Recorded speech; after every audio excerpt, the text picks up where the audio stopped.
Good morning. जैसा कि कल हम बात कर रहे थे activities of pteridophytes with bryophytes. तो ब्रायोफाइट्स की क्या क्या समानता है आज हम डिस्कस करेंगे।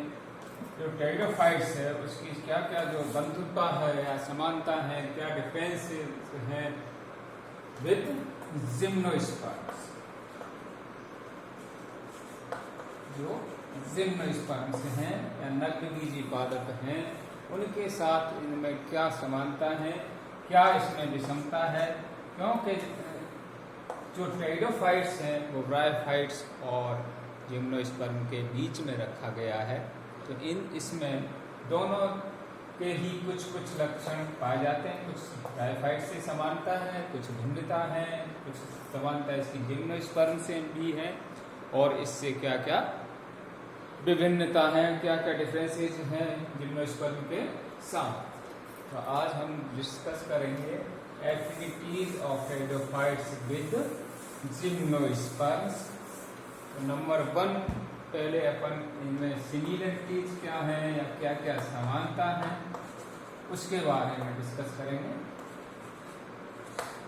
तो नंबर 1 जैसा अपन देखा है कि दोनों ही ग्रुप्स में टेरिडोफाइट्स में और जिम्नोस्पर्म जो मुख्य पादप होता है, मुख्य जो पादप अवस्था है या पीढ़ी है वो स्पोरोफाइट है।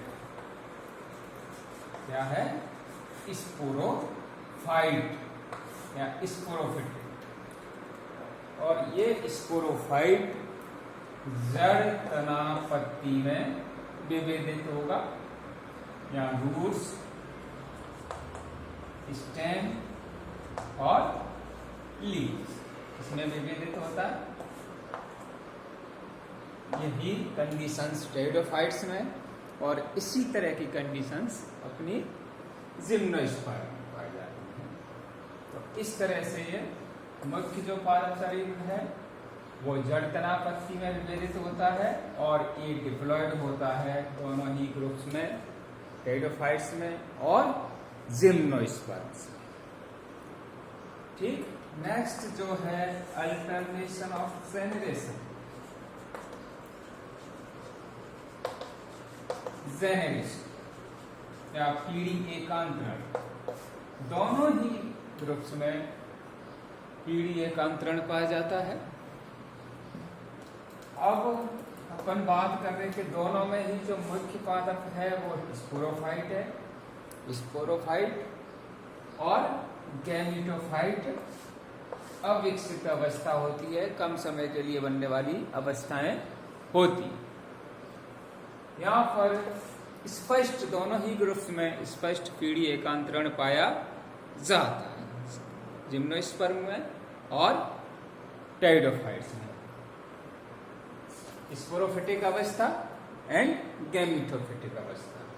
गैमेटोफाइट्स में एंथीरिया आर्चिगोनियम बनती है जिसमें एंथ्रोजोइट्स वगैरह, यहाँ पर पोलन ग्रेन्स बनते हैं और मेगास्पोर या एग सेल बनती है आर्चिगोनियम में, और वहाँ पर एंथ्रोजोइट्स बन रहे थे। तो इस तरह से दोनों में ही स्पष्ट पीढ़ी एकांतरण पाया जाता है, इस तरह से इसमें समानता पाई जाती है। आगे अपन चले इनमें वैस्कुलर टिश्यूज में, तो दोनों ही वैस्कुलर प्लांट्स हैं। वैस्कुलर प्लांट्स यानी ट्रैकियोफाइट्स हैं, वैस्कुलर प्लांट्स हैं, वैस्कुलर टिश्यूज पाए जाते हैं। सबसे पहले जैसे अपन पहले बता चुके हैं कि वैस्कुलर टिश्यूज या जाइलम और फ्लोएम का डेवलपमेंट सबसे पहले टेरिडोफाइट्स में हुआ। तो जाइलम एंड फ्लोएम दोनों ही ग्रुप्स में प्रेजेंट होगा। जाइलम, यहाँ पर भी जो जाइलम होता है वो ट्रेचीड्स का बना होता है और यहाँ पर सीड सेल्स पाई जाती हैं इन टेरिडोफाइट्स में। जनरली दोनों ही ग्रुप्स में जाइलम में जो वेसल होती हैं या वेसल्स या वाहिकाएं उनका अभाव होता है या एब्सेंट होती है, टेरिडोफाइट्स में भी और टेरिडोफाइट्स में भी और जिम्नोस्पर्म्स। सिर्फ नीटेस्ट ऑर्डर है जिम्नोस्पर्म्स का जिसमें वेसल्स पाई जाती है। जनरली इनमें प्रेजेंट होती है नीटेल्स में। शेष जो पादप या ग्रुप्स हैं उनमें ये वेसल्स वगैरह नहीं पाई जाती, एब्सेंट होती है दोनों ही ग्रुप में, टेरिडोफाइट्स में भी और जिम्नोस्पर्म में भी। फ्लोएम यहाँ पर सीड सेल्स का बना होता है, कॉम्पेनियन सेल्स वगैरह इनका अभाव होता है। तो इस तरह से ये वैस्कुलर जो टिश्यू हैं उसमें भी समानता दिखाते हैं दोनों ही ग्रुप्स में। अब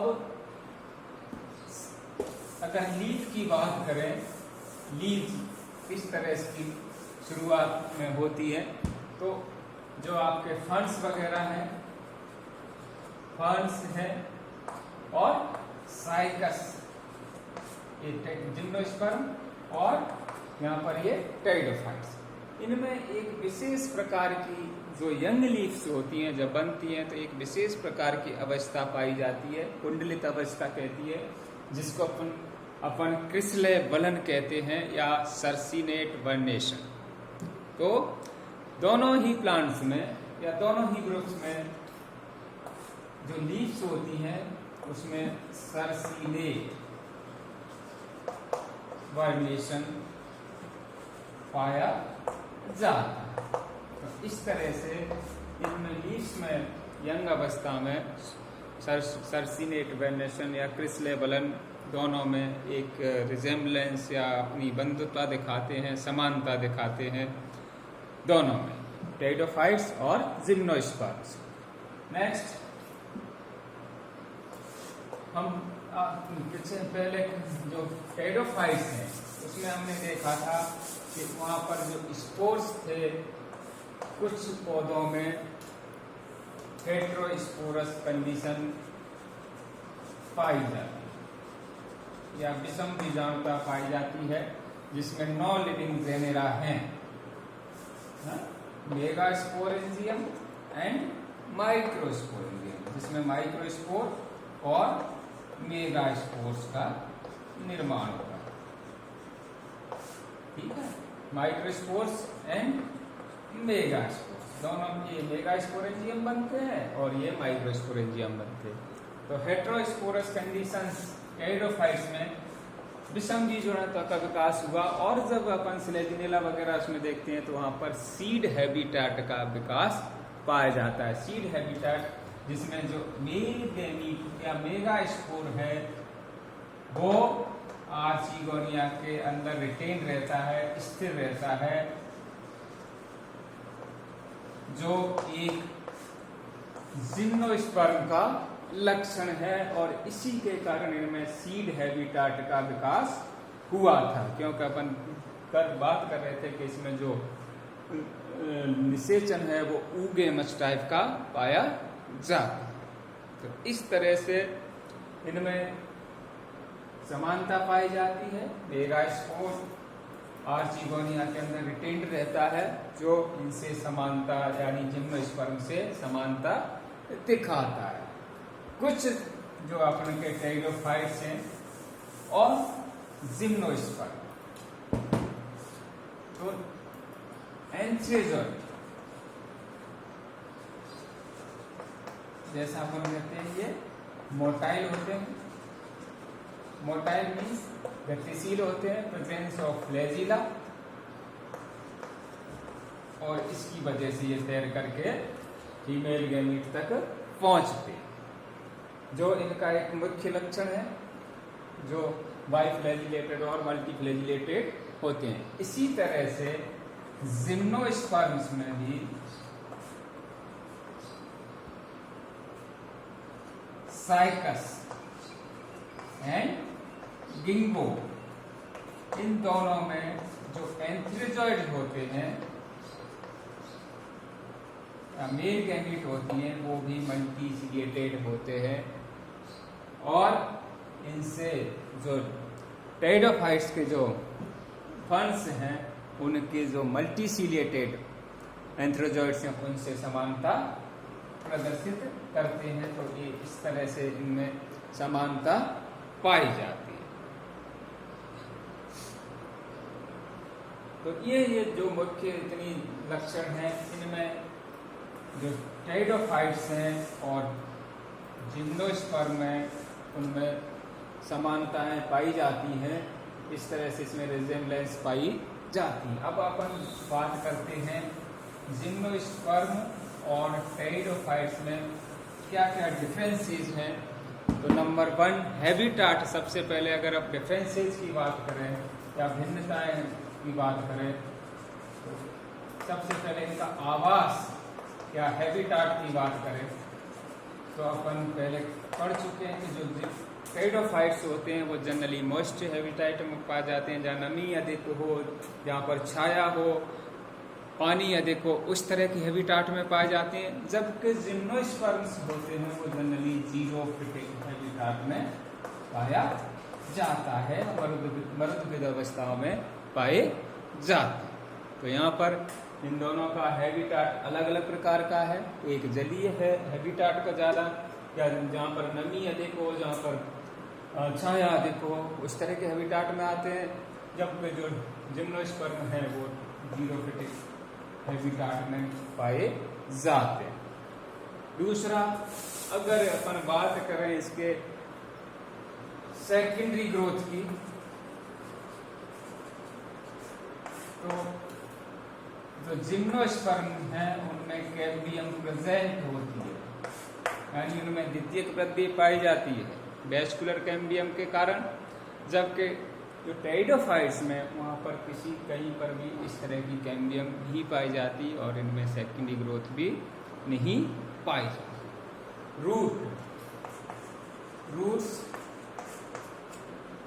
टेरिडोफाइट्स में जो प्राइमरी रूट या टेप रूट होती है वो एफिमरल होती है, अल्पजीवी होती है, और उसकी जगह एडवेंटिशियस रूट्स या पश्चानिक मूलों के द्वारा ग्रहण कर लिया जाता है, एडवेंटिशियस रूट्स पाई जाती है।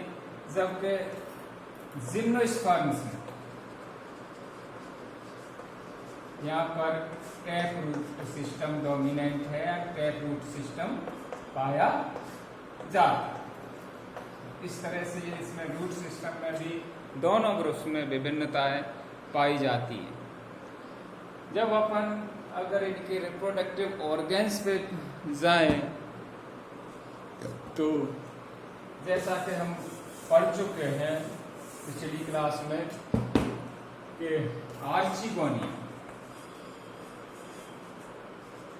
या एक सिंगल आर्चिगोनियम, वहाँ पर ये फ्लास्क जैसी संरचना अपन ने बताई थी, बेसल एंड, ये कवर सेल्स, नेक सेल्स और वेंट्रल सेल्स और एग सेल, वेंट्रल सेल और नेक कैनाल सेल्स। ये जनरली टेरिडोफाइट्स में एनसीसी नेक कैनाल सेल्स प्रेजेंट होती है, जो बाद में जब फर्टिलाइजेशन उससे पहले ये नष्ट हो जाती है, म्यूसिलेज सब्सटेंस का निर्माण करती है और मैलिक एसिड वगैरह यहाँ से सीक्रेशन होता है, जिसके कारण कीमोटैक्टिक मूवमेंट के थ्रू यहाँ पर फर्टिलाइजेशन होता है। लेकिन जिम्नोस्पर्म है उनमें एनसीसी नेक कैनाल सेल्स का अभाव पाया होता है या ये नहीं पाई जाती है। नेक्स्ट, अगर अपन बात करें दोनों पीढ़ियों में तो क्या क्या किस तरह का अंतर है इनमें, तो जो टेरिडोफाइट्स हैं उसमें अपन बात कर रहे हैं कि दोनों पीढ़ी स्पोरोफिटिक एंड गैमीटोफिटिक अवस्थाएं स्वतंत्र होती हैं जनरली। गैमीटोफाइट काफ़ी रिड्यूस्ड अवस्था होती है और वहाँ फर्टिलाइजेशन हुआ और उसके बाद स्पोरोफाइट का निर्माण हो जाता है। तो वहाँ पर दोनों पीढ़ियाँ स्वतंत्र थी। लेकिन जिम्नोस्पर्म्स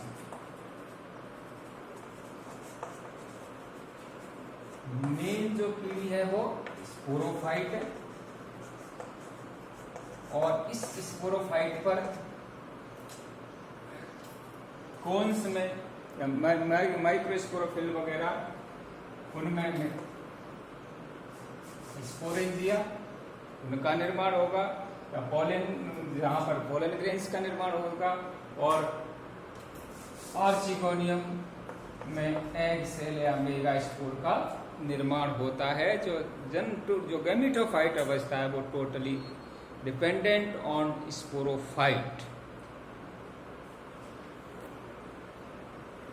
अब अपन बात करें कि वहां पर जो फर्टिलाइजेशन वाली बात इन टाइडोफाइट्स, तो टाइडोफाइट्स में जो एंथ्रोजोइट्स थे वो मोटाई और डिपेंड करते थे फ्री वाटर पर, क्योंकि तैर करके और एग सेल तक इनको पहुंचना होता है मूवमेंट के लिए।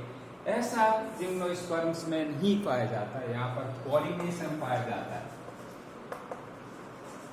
पॉलिनेशन जो जनरली वायु परागण पाया जाता है, और उसके थ्रू वायु परागण के द्वारा ये फीमेल गैमीट तक पहुंचते हैं। पोलन ग्रेन्स, पाइनस में विंग्स पाई जाती है, तो उड़ करके भी ये पहुंचते हैं। तो यहाँ पर पॉलिनेशन अलग तरह का है, जो डिफरेंस है या टाइडोफाइट से अलग तरह का यहाँ पर पॉलिनेशन पाया जाता है।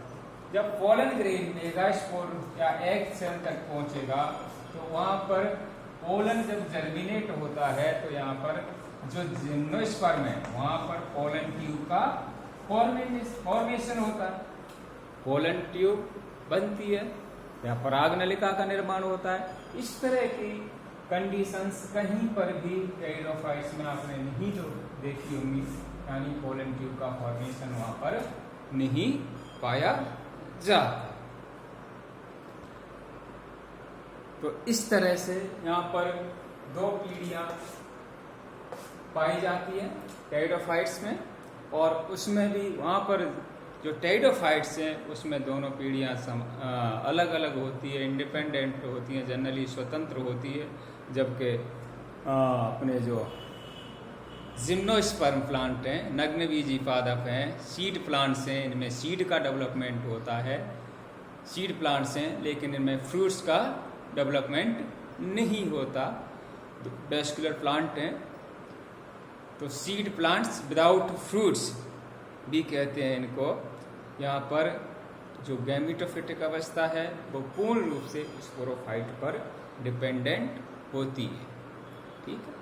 जबकि टाइडोफाइट्स में ये दोनों अवस्थाएं स्वतंत्र होती हैं, एक कर्म विकसित होती है और एक डोमिनेंट होती है। तो इस तरह से इन प्लांट्स में एक दूसरे से क्या समानताएं और विसमानताएं पाई जाती हैं। कुछ लक्षण इसके समान होते हैं और कुछ लक्षण असमान होते हैं, और आगे टाइडोफाइट से ही आगे चल करके जिम्नोस्पर्म का विकास हुआ था। तो इस तरह से इनमें ये बंधुता पाई जाती है।